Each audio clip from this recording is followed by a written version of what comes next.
Dārgās draudzes, brāļi un māsas Kristū, vispirms vēlos teikt jums visiem lielu paldies par jūsu iesaistīšanos mūsu kopdarbā, par jūsu lūgšanām, par jūsu atbalstu, par jūsu kalpošanām, kas tikai liecina par to, ka jūs esat ne tikai vērotāji, bet jūs esat arī visa mūsu kopdarba līdzveidotāji. Atskatoties uz aizvadītā gada kalpošanām un arī uz statistiku, no vienas puses man gribētos, ka mēs uz to visu skatītos ar tādu pateicību par to, kas ir noticis. Bet no otras puses gribētos, ka mēs uz to skatītos arī tā ticībā, uz to, kas vēl varētu notikt. Un tas, uz ko es gribētu mūs mudināt, uz tādu jautājumu, uz ko patiesībā arī es pats sev vēlos mudināt, ir, ko mēs varam darīt labāk? Ko mēs varam darīt labāk, lai mūsu draudzēs mēs piedzīvotu izaugsmi? Un man gribētos, ka uz šo jautājumu mēs nevis skatītos ar tādu vainas sajūtu, bet drīzāk ar tādu iekšēju svētu nemieru, ar tādu pamudinājumu no Dieva, ka mēs vēlamies piedzīvot mūsu draudzēs izaugsmi. Līdzīgi kā Pāvils, kurš Filipiešiem saka, es vēl neesmu to satvēris, bet es dzenos pēc. Un Pāvilam aiz muguras bija ļoti bagātīga, ļoti liela dzīve, un tomēr viņš saprot, ka ir vēl kaut kas, pēc kā viņš vēlas dzīties un tiekties. Un tieši tādu pašu tādu attieksmi, deksmi gribētos redzēt, ka katram vienam mūsos būtu, kad mēs domājam par mūsu draudzēm. Tad, kad mēs skatāmies uz skaitļiem, uz statistiku, reizēm cilvēkiem liekas, cipari, tas ir kaut kas augsts, kaut kas bezpersonisks, kaut kas negarīgs, bet īstenībā šie skaitļi jau nav tikai cipars tabuliņās. Aiz katra šī skaitļa ir cilvēks. Aiz katra šī skaitļa ir cilvēka dzīve. Šīs dzīves ir tās, kas veido galu galā mūsu sabiedrību, kas veido mūsu Latviju. Aiz katra šī skaitļa ir mūžība. Par katru šo skaitli, par katru šo cilvēku Kristus ir atdevis savu dzīvību. Un es saprotu, ka ne visu mēs varam izmērīt skaitļos un statistikās. Un tajā pašā laikā šie skaitļi mums kaut kur liek justies būt no vienas puses pazemīgiem, bet no otras puses arī atbildīgiem. Un tā iespējams ir tā redzamā daļa, kur mēs varam ieraudzīt to, vai mūsu kalpošana ir auglīga, vai mūsu kalpošanai ir kaut kādi redzami rezultāti. Un tāpēc, skatoties uz dažādām mūsu kopdarbu tādām jomām, es gribētu, ka mēs uzdot šo jautājumu, ko mēs varam darīt labāk, lai mūsu draudzes piedzīvotu izaugsmi. Svētdienas dievkalpojums ir redzamākā draudzes kalpošana. Ir liels prieks redzēt to, ka pēdējos gados mūsu draudzē šis apmeklējums ir pieaudzis un aizvadītajā gadā vidēji svētdienā visās mūsu draudzēs kopā ir apmeklējuši 3100 cilvēki. Par to tiešām ir liels prieks. Prieks ir arī redzēt to, ka ir draudzes, kuras domā, kā paplašināt dievkalpojumu zāles, kā paplašināt baznīcu. Un tajā pašā laikā mēs redzam, ka ir arī tukšas sēdvietas. Bet man gribētos, ka mēs uz to visu paskatītos, ka tie ir nevis tukši krēsli, bet ka tās ir iespējas. Ka mēs vēl kādu cilvēku varam uzaicināt, ka tur vēl kādam cilvēkam ir vietas.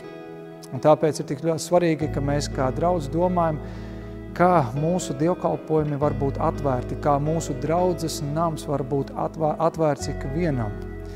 Un ne tikai domāt par to, kā mēs varam uzaicināt svētdienā cilvēkus, bet arī domāt par to, kā mēs varam arī bagātināt mūsu svētdienas dievkalpojumus, lai viņi saturā būtu bagātāki, lai svētdiena nebūtu tikai performance, bet lai tā būtu tiešām patiesa sastapšanās ar Dievu.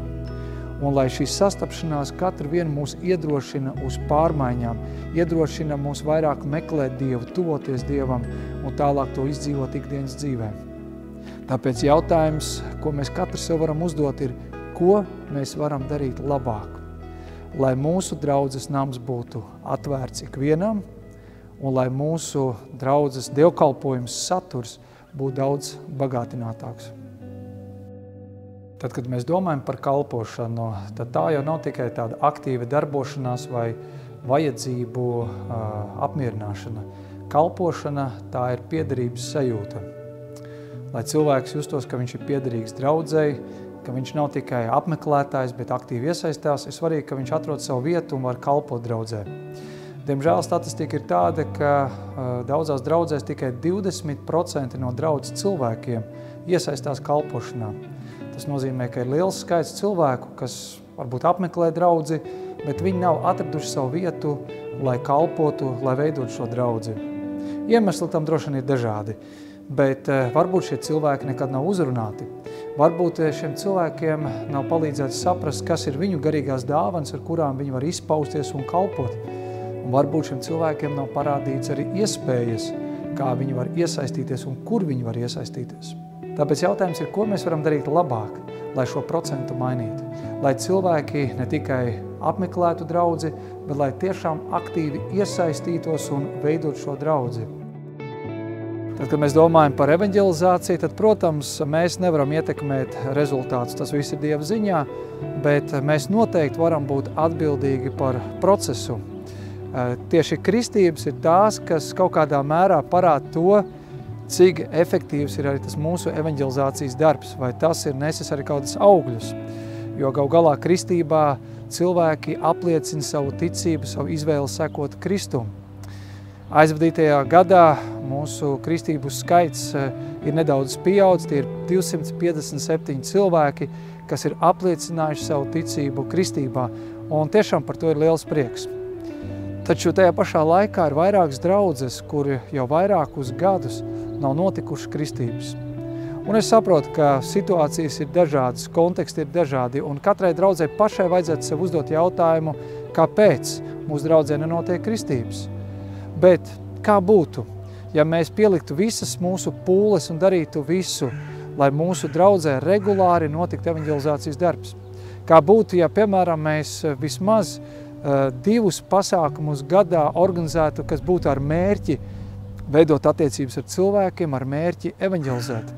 Varbūt kādām no draudzēm liekas, ka uzorganizēt evaņģelizācijas pasākumu tas ir pārāk liels uzdevums un varbūt nesasniedzams uzdevums. Bet tas, ko mēs varam darīt, ir veidot attiecības ar cilvēkiem, kaut vai uzaicināt pie sevis ciemos uz pusdienām, uz vakariņām. Mēs būsim pārsteigti, cik cilvēki ir atvērti, ja arī mēs esam atvērti. Un jautājums ir, ko mēs varam darīt labāk, lai mūsu draudzēs evaņģelizācijas darbs ne tikai notiktu, bet lai tas nestu arī augļus. Ir prieks redzēt to, ka mūsu draudzēs bērnu un jauniešu skaits pieaug. Tas tik liecina par to, ka ģimenes redz draudzi kā ļoti svarīgu vietu, kur viņu bērni var augt ticībā. Aizvadītajā gadā Svētdienas skolā ir iesaistījušies 1249 bērni, un par to ir liels prieks. Un patiesībā šīs skaits pēdējos gadus pat nedaudz pieaug. Un tomēr šajā statistikā ir kāda satraucoša proporcija. Diemžēl tikai 3. daļa pēc tam ir jaunieši, kas nozīmē, ka mūsu draudzēs ir 874 jaunieši. Un jautājums ir, kur šie jaunieši paliek, kas ar viņiem notiek, kāpēc mūsu draudzēs ir vairāk bērnu un ir mazāk jauniešu. Un varbūt tas ir jautājums arī par to, ko mums vajadzētu darīt, lai mēs ne tikai bērnus pieskatītu un jauniešu pieskatītu, bet kā mēs patiesībā viņus veidotu par nākotnes mācekļiem. Vēl vairāk, kā mēs saskatītu jauniešos ne tikai kādu nākotnes potenciālu, bet kā mēs redzētu viņos šo potenciālu, ko viņi var īstenot arī šodien. Tādēļ tik ļoti svarīgi, ka mēs draudzi veidojam tā, kur jaunietis var iesaistīties, kur viņš var tikt iedrošināts, kur viņš jūt piederību un kur tajā pašā laikā viņš arī saņem pietiekoši tādu drosmīgu izaicinājumu. Tādēļ jautājums ir, ko mēs kā draudze varam darīt labāk, lai vēl vairāk iesaistītu bērnus mūsu draudzē, lai iesaistītu mūsu jauniešus mūsu draudzē, lai mēs viņus veidotu par mācekļiem, kas kādu dienu veidos mūsu draudzi, kas kādu dienu veidos mūsu sabiedrību, kurā mēs dzīvojam. Kad domājam par mazajām grupām, tad varētu teikt tā, ka mazās grupas savā ziņā ir tādas māceklības, jeb garīgās izaugsmes temperatūras mūsu draudzēs. Nav iespējams piedzīvot tādu ticības briedumu, ja viss, kas cilvēkam ir viņa garīgais uzturs, ir svētdienas sprediķis. Mazās grupas ir tā vieta, kur notiek sadraudzība, kur ir kopiena, kur ir aizlūgšanas un kur cilvēki viens otru var stiprināt un iedrošināt. Mūsu savienībā 40 draudzēs notiek dažādu formātu mazās grupas, kurās piedalās kopā 933 dalībnieki. Bet tas jautājums, ko mums vajadzētu sev katram vienam uzdot, ir, ko mēs varam darīt labāk, lai mūsu draudzēs cilvēki ne tikai apmeklētu dievkalpojumu, bet lai viņi arī piedalītos dažādās mazās grupās, kurā var notikt patiesa māceklība un garīga izaugsme un garīga stiprināšana. Domājot par jaunas draudzes dibināšanu, kādā pētījumā Lielbritānijā tika secināts, ka tās draudžu savienības, kas draudžu dibināšanu izvirza kā vienu no prioritātēm, ir augošas savienības. Domājot par mūsu Baptistu draudžu savienību, mēs jau vairākus gadus esam inicējuši jaunu draudžu dibināšanu. Lai arī mēs apzināmies, ka tas darbs nav viegls, tas prasa ļoti daudz pūles, lūkšanas un nodošanos, tomēr mēs esam pateicīgi par to, ka tiešām jaunas draudzes ir nodibinājušās un ir pievienojušās mūsu savienībai, kā arī joprojām ir jaunas draudzes, kuras ir ceļā uz to, lai pievienoties mūsu savienības kopdarbā. Un tomēr, skatoties uz visu Latviju kopumā, mēs redzam, ka joprojām ir pilsētas, ir mazpilsētas, ir vietas, kur nav mums baptistu draudzes. Kā arī ir pilsētas, kur patiesībā būtu pilnīgi normāli, ja būtu vēl kāda baptistu draudze. Un tādēļ jautājums ir, ko mēs katrs varam darīt, lai varam iesaistīties draudžu dibināšanā. Varbūt ne katra draudze ir gatava tagad dibināt jaunu draudzi, jo liekas, ka tas ir pārāk liels un varbūt sarežģīts uzdevums. Tomēr mēs katrs viens var kaut kādā mērā iesaistīties arī šajā kalpošanā.